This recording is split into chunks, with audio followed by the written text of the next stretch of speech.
guys, it's Amanda from AmandaReads, and today I am coming to you with my latest book haul. I did not receive any books for Christmas. I prefer to get gift cards so I can go spend some time in the bookstore myself. My brother gave me a $50 gift card to Barnes & Noble. I spent about $100 there, so I paid $50 and used $50 of the gift certificate. Two books are not featured in this haul but are on their way. One of them is a pre-order of Allegiant in paperback because I wanted to match my Divergent and Insurgent paperback. If you watched my December wrap-up, you know that I read All These Things I've Done by Gabrielle Zevin and I fell completely in love. I didn't know that it was part of a trilogy, so I ordered the other two books in the trilogy from book outlets, so those are coming. Last month I also hauled House of Secrets by Chris Columbus and Ned Vizzini. Remember, this is like the beautiful book with the beautiful spine. I found out that this is actually a series with like quite a few books out. This is not a new book. This is,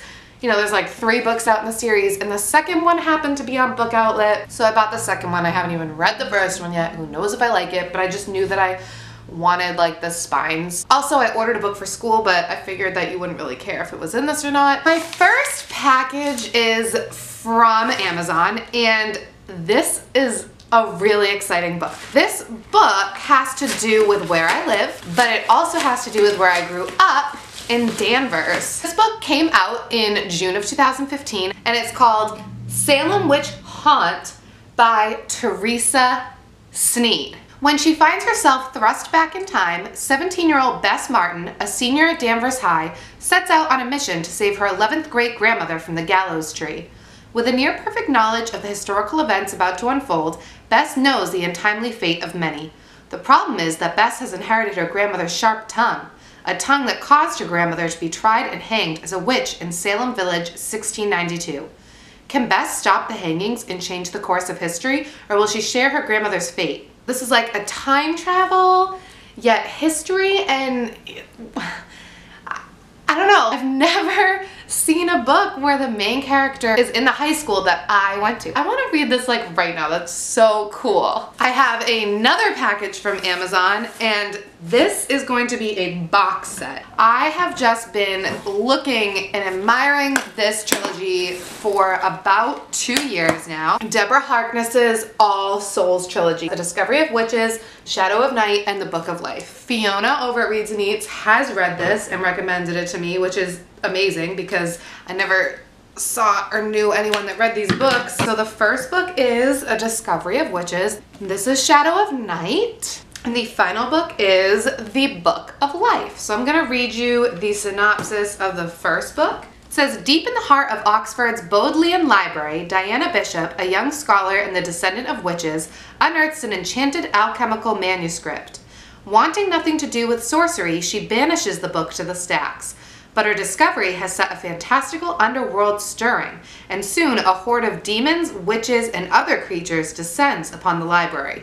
Among them is the enigmatic Matthew Claremont, a vampire with a keen interest in the book. Equal parts history and magic, romance and suspense, A Discovery of Witches is a mesmerizing and addictive tale of passion and obsession that reveals the closely guarded secrets of an enchanted world. Look at how small the print is. It's so small. The margins are non-existent. This is definitely going to take some time to read, but I've been wanting to read this for so long. And now onto my books from Barnes & Noble. Ooh. Barnes & Noble does this wonderful thing where they take beautiful hardcover books and they sell them for like $7. I saw this and I listened to this on audiobook over the summer and I absolutely loved it, and I want to continue with the series, but I don't live far away from work anymore, so I don't listen to audiobooks in the car, so I knew I needed a physical book. And if I was going to get the physical books in the series, I should get the first one, and it happened to be $7, and that is The Cuckoo's Calling by Robert Galbraith, who is J.K. Rowling. So I went looking for the Silkworm. Well, the Silkworm is not on sale, so I did the unthinkable and I mismatched my series. This was the only paperback edition they had of the Silkworm. They had no regular size. They only had the mass market paperback. So Jennifer McMahon is one of my favorite authors. I have like, I think all the books she's written so far. This is a brand new release and it is called The Night Sister. This cover, I don't know if you can tell, it's shiny and luminous and feels so amazing. Dear Mr. Hitchcock, do you believe in monsters? Sincerely yours, Miss Sylvia A. Slater, The Tower Motel. In the 1950s, the Tower Motel, with its namesake tower, was the shining attraction of tiny London, Vermont.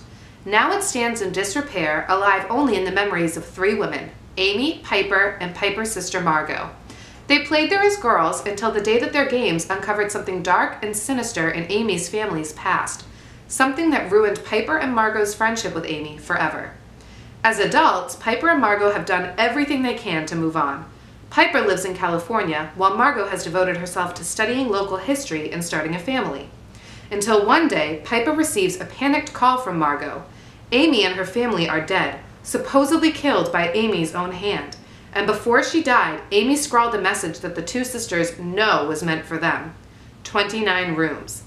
Suddenly, Margot and Piper are forced to revisit that fateful summer when they found a packed suitcase and haunting letters that once belonged to Sylvie Slater. Amy always claimed that her aunt had run away to Hollywood to live out her dream of becoming Hitchcock's next blonde bombshell of a leading lady.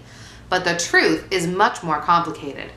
As they investigate, a new story unfolds. One of Sylvie and Rose, 2 sisters who lived at the motel during its heyday, and one sister who carries a secret that will haunt the generations to come. I have like creepy goosebumps after reading that. So the next 3 books were bought on a complete whim. The Mara Dyer trilogy, and I know this book is either hated or loved, but I couldn't help it. The first book in the series is The Unbecoming of Mara Dyer. The second book in the series is The Evolution of Mara Dyer. And the final book in the trilogy, it's not really a series, is The Retribution of Mara Dyer. These are by Michelle Hodgkin. I'm gonna read you the back of the first one. I mean, you probably already know what this is about because it's been all over BookTube for like a year longer. You wake up with no memory of the last few days. Your friends were killed in an accident that you miraculously survived.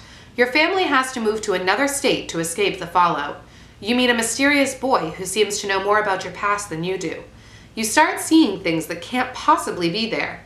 You are afraid you are losing your mind. Can you keep it together? Mara Dyer is about to find out. Those are all the books that I purchased. Let me see if I can pick these up.